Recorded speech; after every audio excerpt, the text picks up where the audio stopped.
ഈ കാണുന്ന എക്സൽ വർക്ക്ഷീറ്റിൽ ഞാനൊരു ഇലക്ട്രോണിക് ഷോപ്പിൻ്റെ ലൊക്കേഷനും അവരുടെ സ്റ്റോക്ക് ഡീറ്റെയിൽസും കൊടുത്തിട്ടുണ്ട്.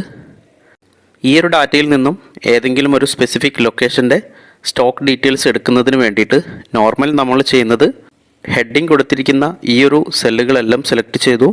അതിനുശേഷം ടോപ്പിൽ വന്നിട്ട് ഡാറ്റ എന്നുള്ള ഈ ഒരു ഭാഗത്ത് സെലക്ട് ചെയ്തു. ഫിൽറ്റർ എന്ന് കാണുന്ന ഈ ഒരു ഓപ്ഷൻ സെലക്ട് ചെയ്തിട്ടുണ്ട്. ശേഷം ലൊക്കേഷൻ എന്നുള്ളതിൻ്റെ നേരെയുള്ള ഈ ഒരു ഡ്രോപ്പ് ഡൗൺ ലിസ്റ്റിൽ സെലക്ട് ചെയ്ത് നമുക്ക് വേണ്ട ലൊക്കേഷൻ സെലക്ട് ചെയ്യുകയാണ് ചെയ്യുന്നത്. എക്സാമ്പിളിന് വേണ്ടിയിട്ട് ഞാനിവിടെ ഫറൂഖ് എന്നുള്ളത് ടിക്ക് ചെയ്തു. ശേഷം ഓക്കെ എന്നുള്ളത് സെലക്ട് ചെയ്തിട്ടുണ്ട്. ഇപ്പോൾ ഓപ്പണായി വന്ന ഈ ഒരു ഡാറ്റകളെല്ലാം കോപ്പി ചെയ്ത് പുതുതായി ക്രിയേറ്റ് ചെയ്തിരിക്കുന്ന ഈ ഒരു വർക്ക്ഷീറ്റിലേക്ക് പേസ്റ്റ് ചെയ്യുകയാണ് ചെയ്യുന്നത്. എന്നാൽ ഇങ്ങനെ ഫിൽറ്റർ ചെയ്ത് കോപ്പി പേസ്റ്റ് ചെയ്യാതെ അഡ്വാൻസ്ഡ് ഫിൽറ്റർ എന്നുള്ള ഫംഗ്ഷൻ ഉപയോഗിച്ച് എങ്ങനെയാണ് ഈ ഒരു ഡാറ്റ മറ്റൊരു എക്സൽ വർക്ക്ഷീറ്റിലേക്ക് കോപ്പി ചെയ്യുന്നത് എന്ന് നോക്കാം. രാമനാട്ടുകര എന്ന ലൊക്കേഷനിലെ സ്റ്റോക്ക് ഡീറ്റെയിൽസ് ആണ് എനിക്ക് മറ്റൊരു വർക്ക്ഷീറ്റിലേക്ക് വേണ്ടത്. അതിനുവേണ്ടി ലൊക്കേഷൻ എന്ന് എൻട്രി ചെയ്തിരിക്കുന്ന ഈ ഒരു ഹെഡിങ്ങും തൊട്ട് താഴെയുള്ള രാമനാട്ടുകര എന്നുള്ള ഈ ഒരു സെല്ലും ഞാൻ കോപ്പി ചെയ്തു. ശേഷം ഈ ഒരു ഭാഗത്തായിട്ട് ഞാൻ പേസ്റ്റ് ചെയ്തിട്ടുണ്ട്. അതിനുശേഷം ഈ ഒരു ബ്ലാങ്ക് എക്സൽ വർക്ക്ഷീറ്റ് ഞാൻ ഓപ്പൺ ചെയ്തു. ശേഷം ടോപ്പിൽ കാണുന്ന ഡാറ്റ എന്നുള്ളത് സെലക്ട് ചെയ്തു.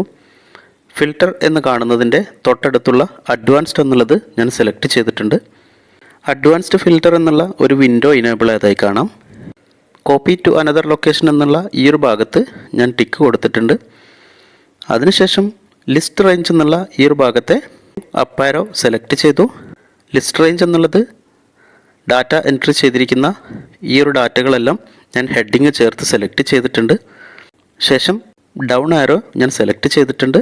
ക്രൈറ്റീരിയ റേഞ്ച് എന്നുള്ള ഈ ഒരു ഭാഗത്തെ അപ്പ് ആരോ സെലക്ട് ചെയ്തു. ക്രൈറ്റീരിയ എന്നുള്ളത് രാമനാട്ടുകര എന്ന് എൻട്രി ചെയ്തിരിക്കുന്ന ഈ ഒരു സെല്ലും ഈ ഒരു ഹെഡിങ്ങും ഞാൻ സെലക്ട് ചെയ്തിട്ടുണ്ട്.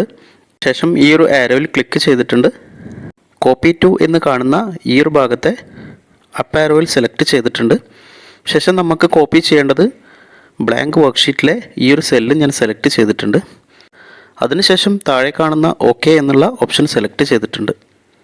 ഇപ്പോൾ നിങ്ങൾക്ക് കാണാം രാമനാട്ടുകര എന്ന ലൊക്കേഷനിലെ സ്റ്റോക്ക് ഡീറ്റെയിൽസ് ഈ ഒരു വർക്ക്ഷീറ്റിലേക്ക് വന്നതായിട്ട്. മൈക്രോസോഫ്റ്റ് എക്സലിനെ കുറിച്ചുള്ള മലയാളം വീഡിയോ ട്യൂട്ടോറിയലുകൾക്ക് വേണ്ടി ഈ ഒരു ചാനൽ സബ്സ്ക്രൈബ് ചെയ്യൂ.